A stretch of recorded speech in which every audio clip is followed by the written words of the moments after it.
We are the Lockwoods, and we've spent the last 18 months traveling the world in search of more immersive education, incredible cultural experiences, and amazing local food. In this episode, we're back in the birthplace of the Renaissance, Florence, Italy, and we've hired a local guide to take us on a walking food tour around the place that Forbes calls the most beautiful city in the world. We just flew out to Italy with our best friend, and we have got to taste amazing food. We scheduled a tour, Tasty Gems, with a guide, and it's gonna be about 4 hours walking through Florence. So we're gonna learn a lot, we're gonna eat a lot, and here is our guide, Sylvia. Hello, ciao, welcome. So let's go spend 4 hours with her. Amazing for you, even walking around, you will discover more and more. We're starting at 9:30 a.m., so I'm really happy that we're gonna stop and get some coffee and some pastries at Gamberini. Feels so much better at pronouncing and accents and stuff like that than I am. Gamberini. We ready? Let's go in. Wow, typical Italian breakfast. Gamberini is a traditional pasticceria where you'd typically enjoy a breakfast consisting of something like a pastry and a cappuccino. Around here, cappuccini are typically only a morning drink because of all the milk in them. But later in the day, it's customary to have an espresso instead. In any case, just look at these pastries. This is a special breakfast that we usually have when we get out. Look at this perfect cup of cappuccino, the best way to start your morning. And for the kids, the best way to start their morning is a ton of sugar. Those pastries look amazing. And I've got to try some of this croissant. That is sweet. It has like a little sweet glaze on top, and it's kind of crunchy and soft in the middle, crunchy on top. That's a yummy, yummy croissant. The Italians can do croissants too. We're on our way to our next spot, but we're gonna stop by a little chocolate place first. Welcome to Chocolateria Ballerina, which is really another full-fledged pastry shop with all of these cakes and cookies and breads, but we're just here to sample these incredible chocolate confections. Take a little break from the food. We're gonna do something really cool here, which is go into this artisan shop, and we're gonna make something called marbled paper, custom painted. Come on in. Marbled paper making is a process essentially identical to hydro dipping today. It basically consists of putting layers of creatively applied paint on a liquid surface, creating unusual patterns in that paint using specialized tools, and then carefully placing a sheet of paper on top so that the pattern transfers to it. Marbled paper was originally reserved for only the most elaborate purposes because of the beauty and complexity. And in 1776, Benjamin Franklin insisted on edging the $25 bill of the new revolutionary currency with marble paper so it would discourage forgeries. And although it's been created throughout Europe for centuries, the process today exists almost exclusively here in Florence.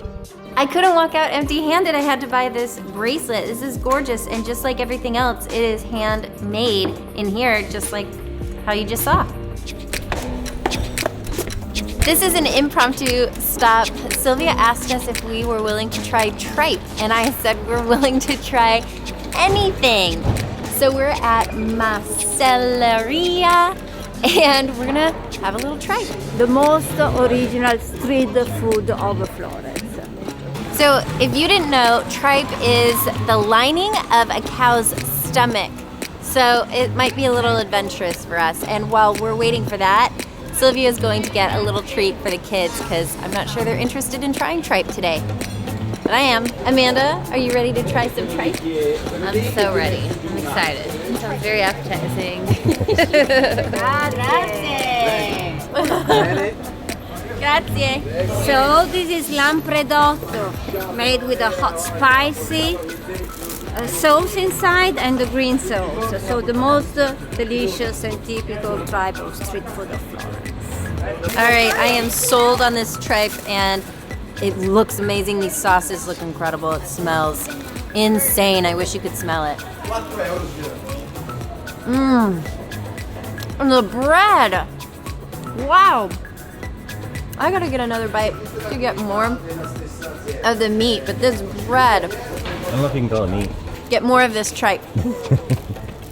It's so tender, it's not even chewy at all. You gotta try it, honey. It's different. I am starving. This is my first bite all morning. What do you think? The sauce is incredible too. That is really tasty. I gotta say, it even looks good, but it takes a little bit to get over what you're eating, but once you taste it, it's not that difficult. I love it. And the bread? We are getting a plastic bag because we're not gonna finish this. We still have so much more to taste and try. This part of town is called San Lorenzo. It's the San Lorenzo district, and it has nice little shops, and we just passed a really cool vintage store. No Florence food tour would be complete without hitting the Central Market or Mercato Centrale. We found Bobby Flay's favorite ingredient. It's anchovies. Mercato Centrale is the largest of Florence's indoor-outdoor markets. Inside, these vendors are selling all sorts of traditional Tuscan ingredients, meats and cheeses. You've got fresh and dried pasta, and even complete meals. And in the northern corner is the seafood area, and that's where we have all the seafood that's wild caught in Italy, and some of it's imported. There's also a lot of fruits and vegetables, nuts and spices, and even a true food court up on the upper level. I've got to try some of this pecorino, which we learned from our last trip is sheep's milk cheese. But this one has truffle. Oh my gosh, you can really smell the truffle. Perfecto. It's very good. Well, that one's definitely drier, and it's aged 18 months, and you really get that black pepper that comes through, because that's a black pepper pecorino. Oh, it's coming from Parma, and you can have a different type of Parmigiano cheeses. Aged, we are going to taste 24 months and 60 months. Okay. This is really good. This is the one that you should be cooking with, but Yeah. still very, It's very very good. flavorful. That is amazing. Which one is this? The young The one. young one? Wow. I love this. 60 months aged. Very crumbly, because it's aged so much longer. It dries, so much more flavor in that one. The typical salami of Tuscany, and how do you pronounce it? Finocchiona. Finocchiona. Brava. Ah!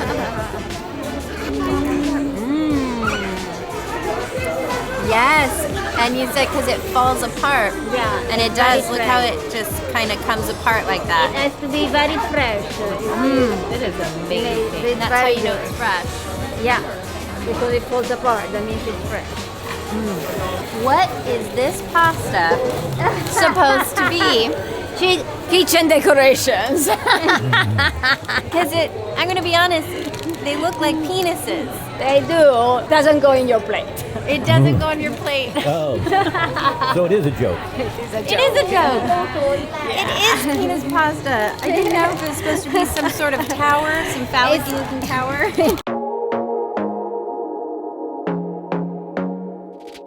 This is a pasta lab. So they hand make all this pasta really early in the morning.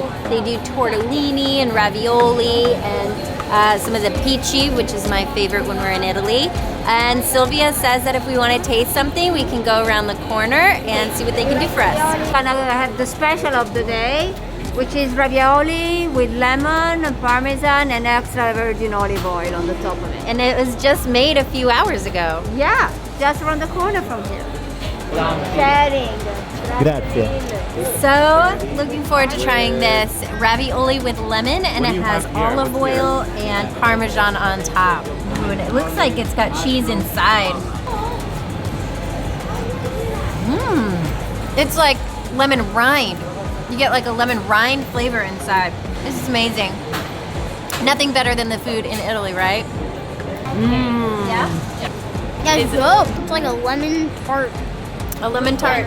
Wow, that is lemony. And that olive oil is incredible. Very creamy, perfectly cooked.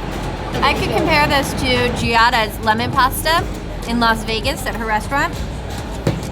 And her lemon pasta is much more subtle. This is more of like an earthy lemon flavor. Let's finish this off and then we get to walk a little bit more before going to our next stop. We've picked up the habit of hiring local guides wherever we travel because it's the best way to ensure you learn the little things along the way. You could get a lot of the same information from the internet, but a good guide can save you hours or even days of research. This is the oldest street sign in the city of Florence, and it's Canto Rivolto. Sylvia says it's probably about 700 years old. This is Ponte Vecchio wine shop where we're actually gonna do balsamic vinegar tasting because winemaking and balsamic vinegar go hand in hand. So let's go inside.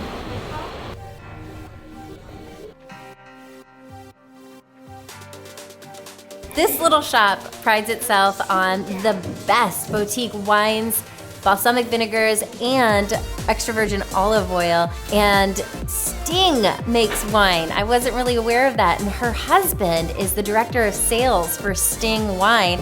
And we're gonna taste some of that right now. She's opening up a bottle for us. This is fantastico. It's fantastico. Yes. And it's called Il Farmaccio. Palagio. Alla salute. In Tuscany we have Sangiovese grape. So this is 100% Sangiovese, and Amanda, our wine expert here, says that's pretty rare. She hasn't had a 100% before, right? No. I'm very excited. This is your everyday wine, everyday drinking, 1 year aging process. Oh, it's delicious. Amanda's gonna love it. It's gonna be all it's lived up to be. That is really, really smooth. Like I get black pepper notes, yeah? It's delicious, and it lives up to the name Martina, which is the daughter's name of the producers. It's a wonderful bottle. And then we taste the aged balsamic vinegar, young, medium age, and more age. So we're going to do 1, 2, 3, 4, 5. Having a little olive oil tasting. First is from Sicily, then Tuscany, and then 3 different balsamics, a light, medium, and heavy. And we've been promised amazing flavors. The Sicilian one. We're going on a little balsamic journey, starting with the lightest first, then medium, and thick, aged. Aged is last.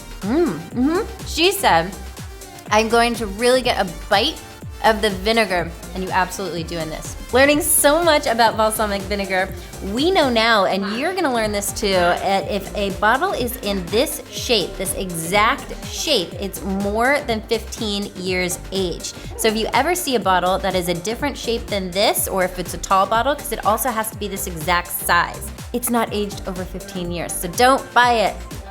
Only buy one this size. Getting a bottle, taking it with us, and we only have 1 more stop to go, and of course, it's gelato. Did I do the accent right? Gelato. Gelateria Neri. Why are you laughing? Here we go. I get passion fruit and lemon. A small, please. Do they have chocolate ice cream. Amanda ordered affogato, and I'm gonna steal some. Affogato is vanilla gelato that is soaked in espresso. Should have gotten one myself, huh? This is my kind of dessert because it's savory. Oh my God, I love espresso. I love espresso. I need to live in Italy. I'm gonna try the pistachio, as we call it, but it's actually pistacchio. That is packed with flavor. Delicious. It's time to say goodbye to Sylvia, another fantastic food tour. We do a lot of these food tours, so I really hope that you consider subscribing and following us around. We're doing a lot of other things in Tuscany, and then we are going out to Spain. So keep following us and come along on the journey. 2 years ago, we decided it was time for my ad agency to abandon the in-person 5-day work week. So we 86'd our office and work hours, allowing our own family of 5 to start traveling almost constantly. We now work, school, and explore in a new place every week. From our own mountain and beach homes to exotic villas, resorts, and yachts around the world. As we experience and support diverse cultures, we hope to inspire more families to design a life of freedom and adventure. Because there's a new American dream. It's one that's void of templated expectations, templated career paths, templated education, templated families, templated homes, and templated lives. Freedom's no longer American tagline, it's just the new global way of life. Every day that you spend doing something that doesn't fulfill you to your core, you're living your life on pause. You're deferring genuine family time with no guarantee that there will be a tomorrow or a someday. Some people follow that mentality their entire lives. We've chosen to never live that way again. We appreciate you following our journey. The more our channel grows, the more time we can spend traveling to more locations, contributing to these cultures, highlighting local businesses, and sharing inspiring stories from these communities. So please consider liking, commenting, and subscribing so that you can stick with us for the long haul.